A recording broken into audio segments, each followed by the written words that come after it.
Nanone reka mbaramutse ari nako mbaha ikaze nizera ko mumeze neza. Uyu mwanya reka mbagezeho amateka y'umwami Leopold wa kabiri ushinjwa kwica abanyekongo bagera kuri miliyoni 10. Leopold wa kabiri yabaye umwami w'Ububiligi kuva mu mwaka w'1865 kugeza mu mwaka w'1909. Akaba yaranategetse Kongo nk'umutungo we bwite kuva mu mwaka w'1845 kugeza mu mwaka w'1908. Mu gihe cy'ubutegetsi bwe abanyekongo bari hagati ya miliyoni 10 na 15 barishwe, hakaba ari naho hakomotse inyito igira iti ibyaha byibasiye inyokomuntu Criminal Against Humanity. Ubusanzwe amazina ye yuzuye ni Leopold Louis Philippe Marie Victor. Akaba yaravutse tariki ya 9 Mata 1835. Avukira i Buruseli mu Bubiligi. Leopold yavutse ari umuhungu w'ubuheta wa Leopold wa mbere, aza no kumuzungura ku ngoma yamazeho imyaka 44. Niwe mwami w'Ububiligi warambye ku ngoma kurusha abandi. Cyakora nta muzungura yasize ngo amusimbure. Abami bariho ubu bakomoka ku mwishywa we Albert wa mbere ari nawe wamusimbuye. Nyina wa Leopold yari igikomangoma cy'umwami w'Ubufaransa Louis Philippe waje guhungira mu Bwongereza kubera impinduramatwara yabaye mu Bufaransa mu mwaka w'1848. Umwamikazi Victoria w'Abongereza yari mubyara wa Leopold wa kabiri kubera ko se wa Leopold na nyina wa Victoria bavukanaga. Nyina wa Leopold yaje kwitaba Imana azize igituntu ubwo Leopold yari afite imyaka 15 gusa. Leopold yabaye muri Sena mbere y'uko yima ingoma.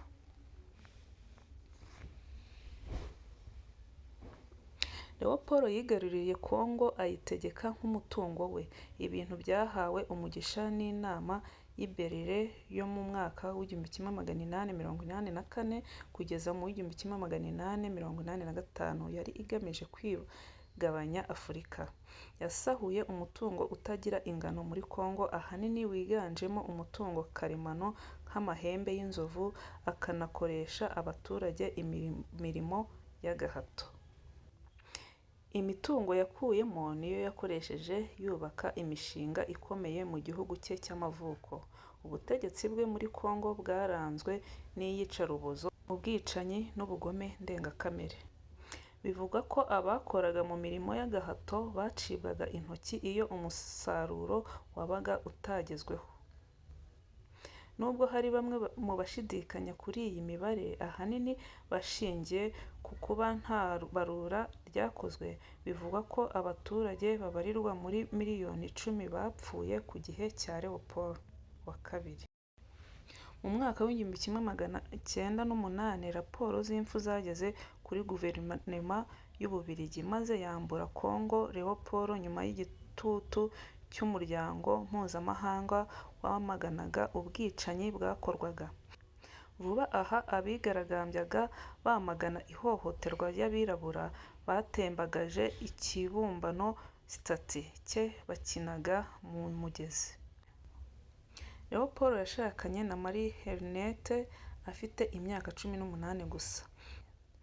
Henriette wari umunya-Autriche, yari umuhanzikazi n'umuririmbyi, akaba yanakundaga indogobe. Babyaranye abana 4 ariko umwe aza kwitaba Imana azize umusonga. Ibintu byatumye Leopold agira agahinda bikaza no kumuviramo gutandukana n'umugore we. Leopold yagize inshoreke nyinshi, akaba yaranabyaranye n'indaya y'Umufaransa Caroline Lacroix. Bakoze ubukwe mu ibanga iminsi 5 mbere y'uko apfa. Mu mwaka w'1902 Leopold wa kabiri yapangiwe umugambi wo kwicwa n'Umutaliyani Gennaro Rubino. Icyo gihe Leopold yariho atemberezwa mu birori byo kwibuka umugore we wari wapfuye muri katedrali ya Mutagatifu Gilles. Rubino yarashe amasasu 5 ariko ntiyamuhamya. Rubino yatawe muri yombi akatirwa igifungo cya burundu. Leopold wa kabiri yapfuye mu mwaka w'igihumbi kimwe magana cyenda n'icyenda agwa ahitwa Lieckene asimburwa na Albert.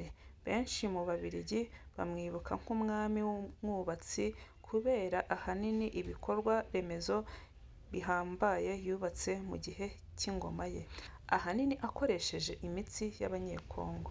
Inshuti bakunzi bacu, reka nsoreze aha ngaha, nizere ko mwasobanukiwe n'ubu bwicanyi bwakorewe Abanyekongo n'uyu mugabo cyangwa n'uyu mwami witwaga Leopold